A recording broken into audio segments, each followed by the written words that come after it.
COVID. Biden calls 500,000 death toll a heartbreaking milestone.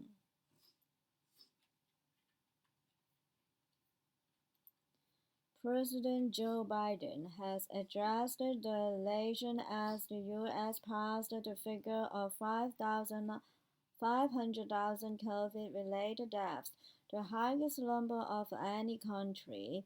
As a nation, we can't accept such a cruel fact.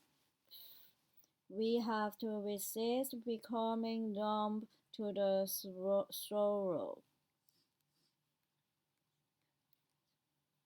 As a nation, we can't accept such a cruel fate. Cruel fate.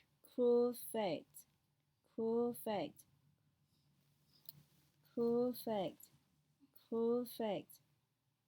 We have to resist becoming numb to the sorrow. Numb to the sorrow. As a nation, we can't accept such a cruel fate. We have to resist becoming numb to the sorrow, he said on Monday.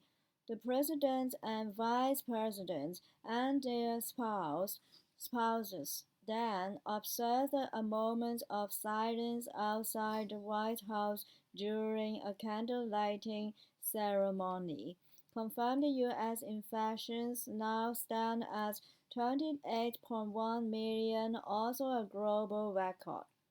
Today, I asked all Americans to remember those we lost and remember those we left behind, President Biden said, calling for Americans to fight COVID together. How did Biden mark the occasion? The president ordered all flags on federal property to be lowered to half-mast for the next 5 days. At the White House, he opened his speech by laughing that the number of American deaths from COVID was higher than the death toll from World War I, World War II, and the Vietnam War combined. Today, we mark a truly grim, heartbreaking milestone, 500,071 dead, he said. We often hear people describe it as ordinary Americans. He went on to say, there is no such thing. There is nothing ordinary about them. The people we lost were extraordinary. They spent generations born in America, emigrated to America. So many of them took their final breath alone in America. He drew on his own experience with grief. His wife and daughter were killed in a car crash in 1972, and one of his sons died from brain cancer in 2015. I know what it is like to not be there when it happens. I know what it is like when you are there holding their hands, there's look in their eye, and they're slippery, he said. For me, the way through sorrow and grief is to find purpose. Mr. Biden's approach to the pandemic is different to his predecessor.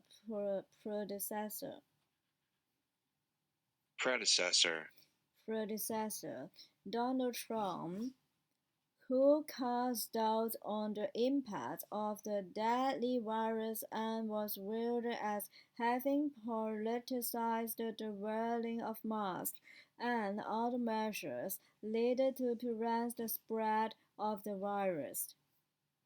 On the 19th of January, one day before Mr. Biden took office, he held on events to mark 400,000 Americans dying of the disease.